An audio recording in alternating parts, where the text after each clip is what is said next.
Thanks to you, we've got an audience with Assemblymember Phil Ting.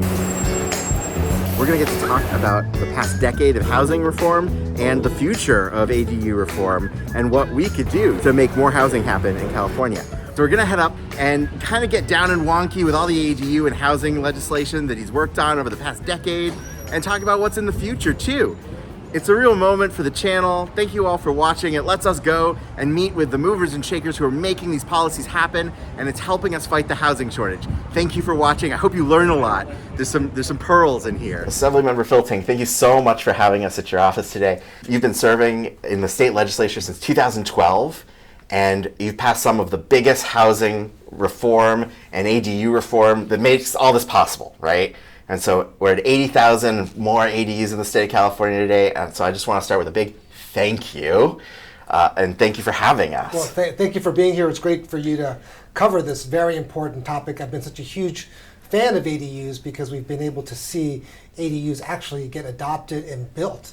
Unlike many of our housing legislation, we do a lot of legislation in hopes that we can get housing constructed, but ADUs is one of the bright spots in our state right now. On that note, back in 2012, did you think these little old ADUs, these tiny units, could do this much impact on the housing shortage? Oh, absolutely, because in San Francisco, in my part of San Francisco, which is Western San Francisco, we've had what's called in-law units for quite a while. Unfortunately, because the laws were so difficult, many of them were undocumented or unwarranted, as they call it. They were done without permits, and so many of them having students live there, sometimes families, young people. And so I knew that there was a huge demand for in-laws or ADUs all around the state. We'd just been doing it decades earlier. Say if you had talked to whoever had this seat 30 years ago, in-laws were a very, very controversial topic. In fact, if you talked about legalizing in-laws or building more in-laws in San Francisco, you would have seen a lot of opposition, people frothing at the mouth over, well, there's no parking, what are we going to do about traffic, all the usual NIMBY excuses. But what's happened over time is housing has gotten so expensive. And what people realized is they're getting built anyways. People are building them, they're just building them in the shadows.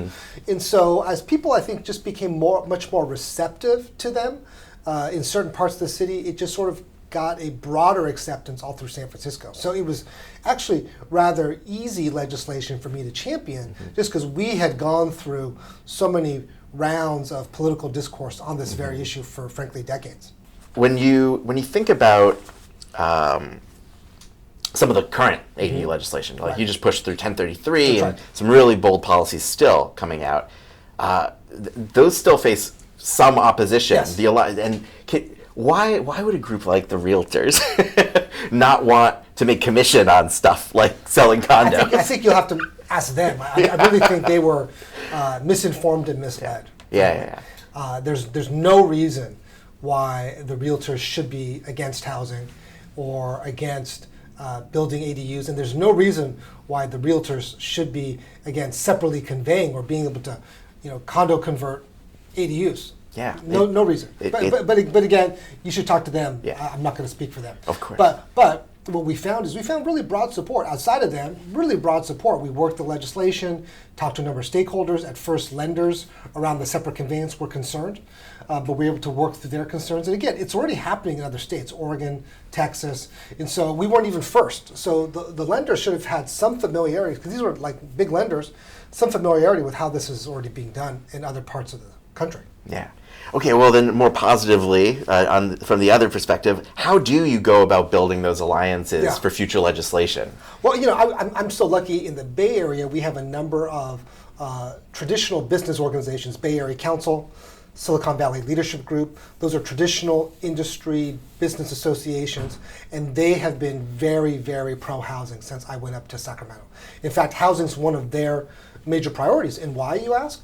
It's because all of their employers are having trouble retaining their employees or hiring employees because of the housing costs. And they realized very quickly, if we don't build more housing, we are really going to be stuck economically. We're not going to be able to grow. We can't create jobs. And if we can't create jobs and grow in the Bay Area, that is really going to grind our economy to a halt. So they were very key. During my time in the legislature, YIMBY really grew as an organization. So really seeing their development was wonderful. And then we have some local groups in San Francisco, Spur and the Housing Action Coalition, they've always been very pro-housing, very supportive. And again, it's really understanding that we are at a crisis level in California. We're at a point where young people can no longer afford to buy a home, and many of them can't afford to rent. And so when you talk about the exodus to other parts of the country, it's really people who are earning a good living. It's not because they're, some of them are because they're having a hard time scratching out a living, but many of them, they're earning a good living, but it's just not enough to buy a $1.5, $2 million home. And so they say, hey, I could go to Austin, I can go to Boulder, I can go to Colorado Springs, I can go to Salt Lake City, I can go to Denver, and then all of a sudden, oh wow, I can buy that same home for like $400,000. And have a very different quality of life. And so I think for people, as much as they love California, and frankly they want to stay, you don't hear them talking about wanting to leave California. They're leaving because economically it's just been so difficult to make ends meet. I've been advocating for a pot of money to guarantee loans, almost like an insurance program, so that lenders, more and more lenders would actually lend capital. That's one of the main reasons why ADUs are so hard to build, is you can't get a loan. I can't get the loan to build it, and if I can't get a loan to build a home or build apartments, you can't build real estate. And so without lenders in that marketplace, ADUs really are going to be a fraction of what really they could be. And so I was looking at ways we could use our budget money to incentivize lenders to get in, because if lenders get in, all of a sudden instead of handing out $20 million, you are lending out billions of dollars, and that's a very different effect. I love that. This is the place to get wonky if you want to go into absolutely. Because I printed out and I've left it with your staff all the comments that people have left that they wanted me to ask about, and so many people are suggesting exactly what you're talking about. Hey, can we get? I need to get a loan. Yeah. I want to get a loan. Right? Can we get these low interest loans? Why can't I can get a mortgage? That's it. Yeah, or they don't even like. Of course, they want a low interest loan, but they just need a loan, right? And so, right now, the lending industry hasn't caught up, but it's starting to move that direction, right? And you're starting to see movement, and I think you're really going to start, hopefully, seeing more and more products. There's one product out of, I think it's a Redwood City Credit Union that has a product, but it's still a home equity line. It's not a traditional loan where I'm lending you a loan, you can pay it back over 30 years. It's a home equity line that it's still interest only. It's still a product that fluctuates. It's got a lot of volatility, especially during these times.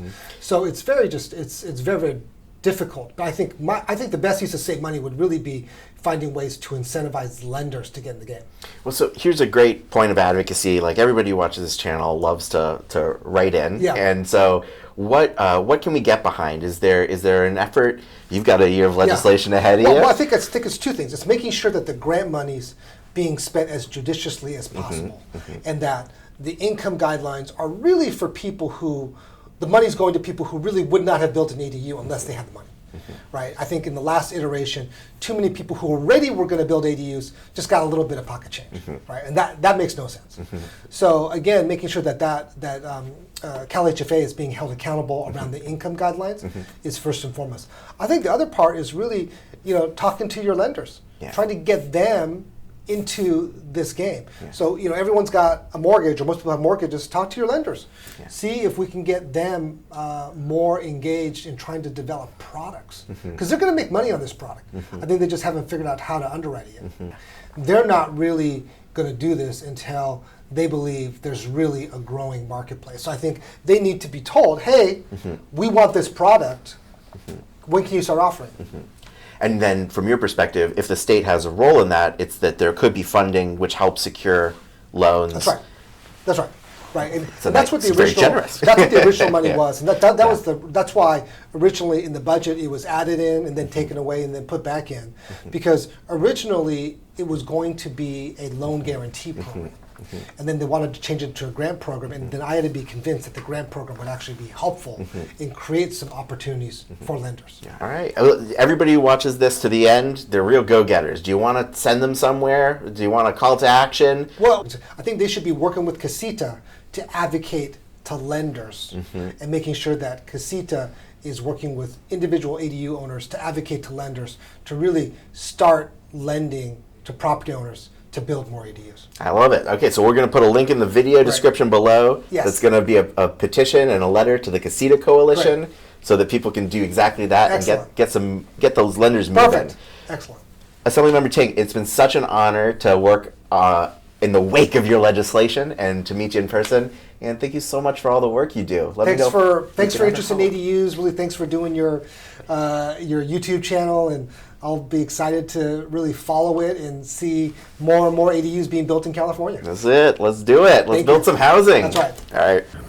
Wouldn't have opportunities like this if it weren't for you. So thank you very much. And I hope we build a lot of housing together.